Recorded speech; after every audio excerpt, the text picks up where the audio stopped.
করেছেন তাদের ছেলে মেয়েদের যদি কোনো অপরাধ থেকে তাকে যাদের গুম হয়েছে তারা অবশ্যই এর বিচার চান, কিন্তু বিচারের কাঠগড়ায় না দাঁড়িয়ে দীর্ঘ 15-16টি বছর এই ফ্যাসিবাদী সরকার চরম অগণতান্ত্রিকভাবে তাদের বিরুদ্ধে যারা কথা বলেছেন, স্বাধীন মত প্রকাশের স্বাধীনতা ছিল না, যারা মূলত এই সরকারের বিরুদ্ধে সমালোচনা করেছেন সুনির্দিষ্ট আকারে, সেটা সাংবাদিক হোক, সাধারণ মানুষ হোক কিংবা অন্যান্য শ্রেণী পেশার মানুষ হোক, সবাইকে একইভাবে আইন শৃঙ্খলা বাহিনী সহ বিশেষ বাহিনীর দ্বারা তাদেরকে আটক করা হয়েছে এবং বিনা বিচারে আয়নাঘর সহ বিভিন্ন তাদের অন্ধকার জগতে রেখে দিয়েছেন। হাসিনা সরকার যে আয়নাঘর তৈরি করেছিল, যে গুমের যে সংস্কৃতি অব্যাহত রেখেছিল, সেই সরকার কিন্তু গুম বিরোধী সনদে তিনি কিন্তু স্বাক্ষর করেছেন। তো আমরা মনে করি এই সরকার কিন্তু মানবাধিকারের পক্ষে এবং জনগণের পক্ষে ইতিমধ্যেই কাজ শুরু করেছে। 2009 সাল থেকে দেশে গুম হওয়ার ঘটনা ব্যাপকভাবে শুরু হয়। 2014 ও 2018 সালের বিতর্কিত নির্বাচনগুলোর আগে ও পরে অনেক গুমের ঘটনা ঘটে। মুজিবুর রহমান গুম করেছিলেন, তারই সুযোগ্য উত্তরসূরি তার কন্যা শেখ হাসিনা 2009 সালে যখন ক্ষমতা আসে তখন সারা দেশে বিরোধী দলের উপর নির্যাতন নিপীড়ন শুরু করে দেয়। প্রায় 600-এর অধিক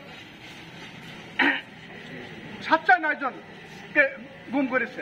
আপনারা জানেন দীর্ঘ 15.5 বছর একটি জগদ্দল পাথর শেখ হাসিনার নেতৃত্বে বিনা ভোটের সরকার হিসাবে নির্বাচিত হয়ে নিজেকে নির্বাচিত মনে করে এই বাংলাদেশের 18 কোটি মানুষকে জিম্মি করে তিনি তার পরিবার দিয়ে বাংলাদেশকে জিম্মি করে ফেলেছিল।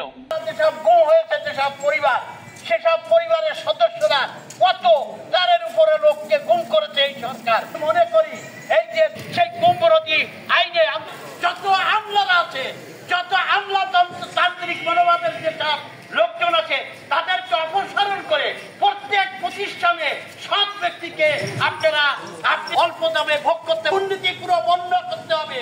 ডাক্তার ছেলে মোখলেসুর রহমান জনি আমার প্রেশার মেপে বলে, আব্বাই অসুস্থ নয়, আমি 25 মিনিটের মধ্যে চলে আসবো। বাইসাইকেল যোগে সে সাতক্ষীরায় আসে। নিউ মার্কেট চত্বর হতে হেমাল এসআই হিমেল তাকে গ্রেফতার করে। ওই রাত্রি আর কোনো জায়গায় কোনো খোঁজ না পেয়ে বাড়িতে আল্লাহকে ডাকতে থাকি। এক পর্যায়ে বেলা রাত 1টা-1:30টার দিকে এসআই হিমেল একদল পুলিশ এবং একদল ডিবি আন পোশাকে কামালের নেতৃত্বে আমার বাড়ি রেড দেয়। আমি বর্তমান সরকারের কাছে আকুল আবেদন জানাই, আমার ছেলে কোথায় আছে উদ্ধার করা হোক, আমার কোলে ফিরিয়ে দেওয়া হোক।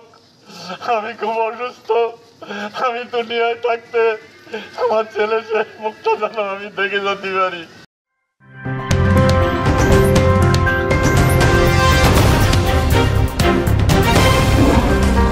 Voice of Tiger.